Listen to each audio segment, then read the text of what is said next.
My girlfriend squeezed my fingers lightly as we sat around the oak table in my sister's dining room, the candles flickering softly against the walls. The roast chicken smelled incredible, golden skin crisp, surrounded by rosemary potatoes and glazed carrots. Everyone was laughing at my nephew's latest story about his school play, the kind of warm, easy evening I'd been looking forward to for weeks. My sister, Karen, had insisted on hosting this family dinner to celebrate my recent promotion at the architecture firm. She'd gone all out: cloth napkins, the good wine glasses, even a playlist of mellow jazz in the background. Emily, my girlfriend of 3 years, had helped set the table earlier, chatting with Karen about wedding flowers even though we weren't engaged yet. I'd been quietly hoping tonight might nudge things forward. Conversation drifted naturally to future plans. My brother-in-law asked about the big waterfront project I was leading, and I talked about the designs, the challenges, the excitement. Then Karen turned to Emily with that bright, hopeful smile only older sisters can pull off. "So," she said, topping off Emily's glass, "you two have been together a while now. Any thoughts about making things more permanent?" I felt my pulse quicken. This was it, the perfect opening. I'd even rehearsed a casual way to bring up looking at rings together. Emily's hand was still in mine under the table, warm and familiar. I gave it a gentle squeeze, ready to jump in. But she spoke first. She leaned forward, elbows on the table, and let out a small, thoughtful laugh. "That's sweet of you to ask, Karen." Her thumb brushed over my knuckles in what felt like reassurance. "I adore Alex. Really. He's thoughtful, reliable, talented. Everything you'd want on paper." My stomach tightened at the phrase "on paper." She continued, voice light, almost playful. "But honestly, I'm not ready to lock anything down yet. I'm only 31. There's still so much I want to experience, people I want to meet, places I want to see without feeling tied to one path. I think it's healthy to keep my options open a little longer. You get that, right?" The room went perfectly still. My nephew stopped mid-bite. Karen's smile froze. My brother-in-law's eyebrows shot up before he quickly looked down at his plate. I felt every pair of eyes flick toward me, then away, the air suddenly thick enough to choke on. "Keep my options open," she'd said it out loud, at my family's table. While holding my hand, a cold, precise clarity settled over me. I looked at our joined hands, her delicate fingers resting over mine like a careless bookmark. I slid my hand free, slow and deliberate. The scrape of my chair as I stood was the only sound in the room. "We should head out," I said quietly, looking at no one in particular. Emily blinked up at me, confusion flickering across her face. "Alex." I didn't wait. I walked around the table, pulled her chair back slightly, and waited. She hesitated, then stood, smoothing her dress. Karen's mouth opened, then closed. My brother-in-law gave me a small, almost invisible nod, the same one men give each other when words would only make it worse. "Thank you for dinner," I told my sister. My voice sounded distant, like it belonged to someone else. "It was wonderful." I guided Emily toward the door. She grabbed her purse from the entry table without a word. The walk to the car felt endless, the night air sharp against my skin. As soon as the doors shut, she turned to me. "Okay, what was that? You just dragged me out of there like I committed a crime." I started the engine. "You didn't commit a crime. Then why are we leaving?" "I was just being honest." "Isn't honesty important to you?" I pulled away from the curb. Streetlights slid across the windshield in slow streaks. "You were honest," I said, "in front of my entire family." She huffed. "Oh, come on. They're adults. They've heard worse." "I didn't say you were terrible. I said I care about you, but I'm not ready to settle." "That's fair." Fair. I drove in silence while she filled it. For 20 minutes she explained how commitment felt suffocating sometimes, how she needed to grow individually, how modern relationships aren't linear, how I was taking it too personally. Every justification layered on the last like bricks in a wall I hadn't realized she'd been building all along. That I didn't argue. I didn't raise my voice. I just listened, letting each word settle into place until the picture was complete. When we reached her apartment, I parked in the loading zone and left the engine running.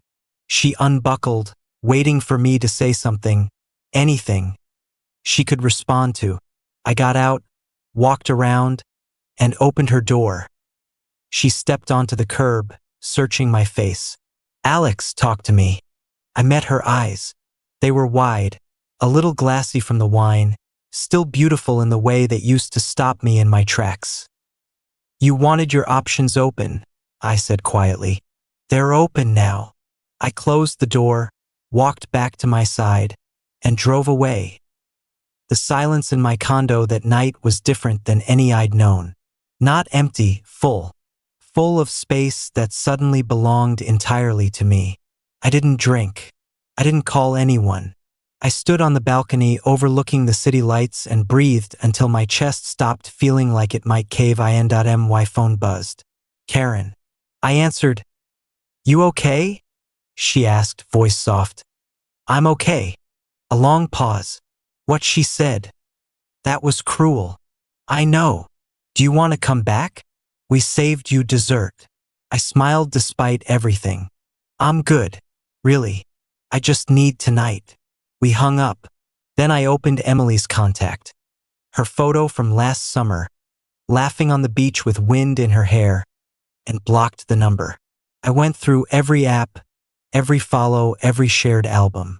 Took 8 minutes. When I was done, the digital residue of 3 years was gone. That I slept deeply, dreamless. The days that followed were strangely orderly. I went to work. I led meetings. I revised elevations for the waterfront project until the lines felt clean again.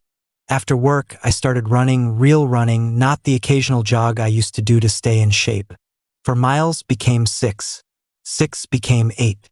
The rhythm of footfalls on pavement became a kind of meditation. That I signed up for evening classes in urban planning policy. Something I'd always meant to do but kept putting off because weekends were for us. Now weekends were for me. I cooked proper meals again. Steak with chimichurri, risotto that took patience, fresh salads with ingredients I'd never bothered buying before. I ate at the counter, listening to podcasts about history and design, and the food tasted better than anything we'd ever ordered in. Friends checked in. I told them simply that we'd ended things. No details. No bitterness. A couple tried to pry. Most just offered company. I accepted one invitation at a time, drinks with Colin from work, a hike with my old college roommate Derek. Conversation stayed light. No one pushed and I didn't volunteer. Months passed. My body changed, leaner, stronger, the kind of definition that comes from consistency rather than vanity. My promotion came with a corner office and a view of the river. I bought new plants for the balcony and learned their names. The condo stopped feeling like a place that was waiting for someone else to complete it. The first hint of consequence came indirectly. Derek mentioned over coffee that he'd run into Emily at a bar downtown. She'd been with some finance guy, flashy watch, loud stories, the type who name drops vacation homes. They'd looked intense, Derek said, but not particularly happy. I nodded.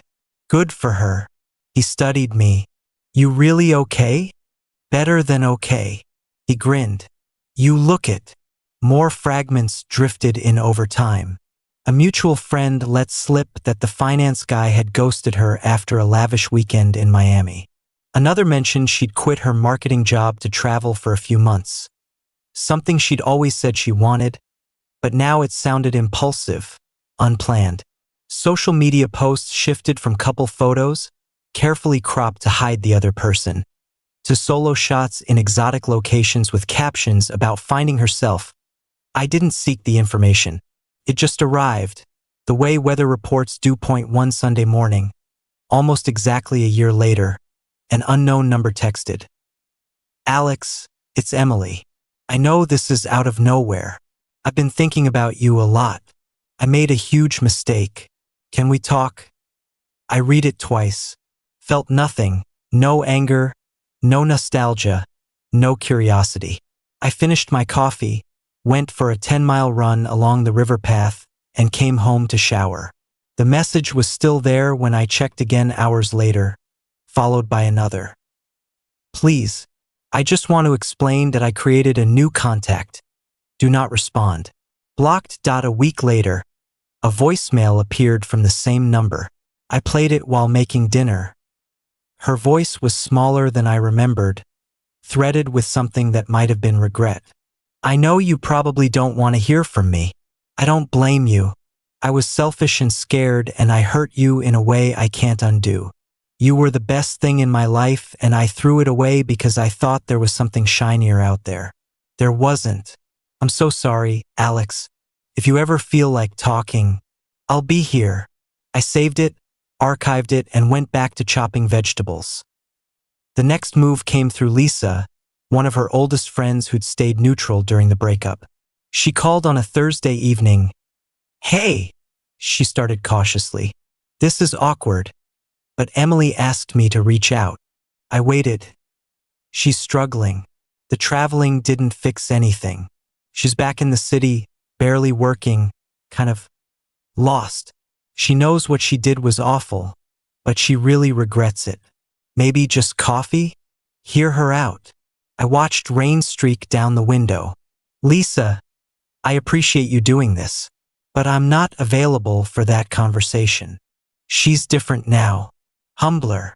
I'm glad she's growing. Truly. But that growth isn't my responsibility. Lisa sighed. You sound so detached. I'm at peace, I corrected gently. There's a difference. She didn't argue further. Texts followed from new numbers over the next weeks.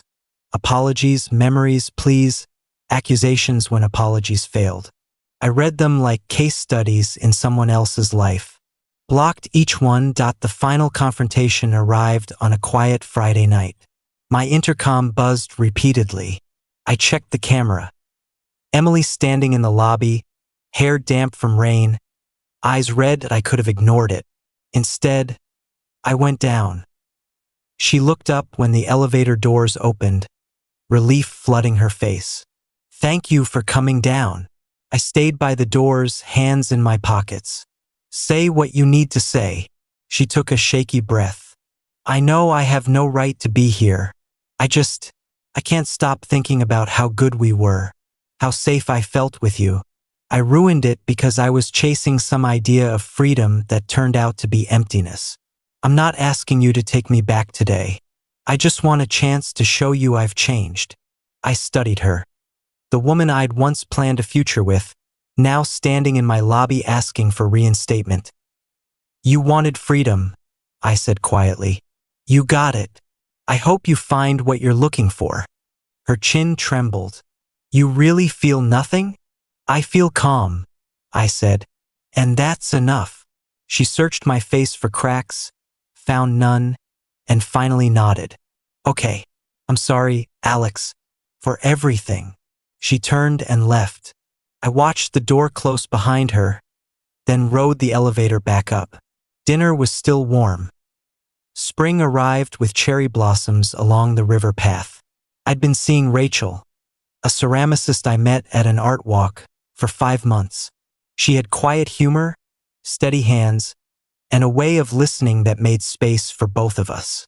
We cooked together on weekends, took long walks, talked about everything and nothing. It felt effortless in the best way. One Saturday we were browsing the weekend market downtown. Stalls of fresh bread, flowers, handmade jewelry, when I felt someone watching. I turned. Emily stood near a honey vendor holding a paper cup of tea. She looked healthier than the last time. Hair pulled back, simple coat. But her eyes locked on me, then shifted to Rachel's hand in mine. Something raw and unguarded passed over her face before she smoothed it away. She approached slowly. Rachel noticed, gave my hand a light squeeze, and stepped toward a display of lavender soap to give us space without leaving. Hi, Emily said softly. Hello. You look happy. I am. She glanced at Rachel's retreating back, then back to me. She seems nice. She is. A long pause. I just wanted to say, I'm glad you're okay. Really. And I'm sorry again. For all of it. Thank you. She nodded, eyes glistening, then offered a small, sad smile. Take care, Alex. You too. She walked away. I watched her disappear into the crowd, felt nothing but the mild warmth of the sun on my face. Rachel returned with a bar of soap wrapped in brown paper. Everything okay? Everything's perfect, I said, and meant it. We continued down the aisle, debating which sourdough to buy, hands comfortably linked, the market alive around us with color and scent and ordinary, beautiful life.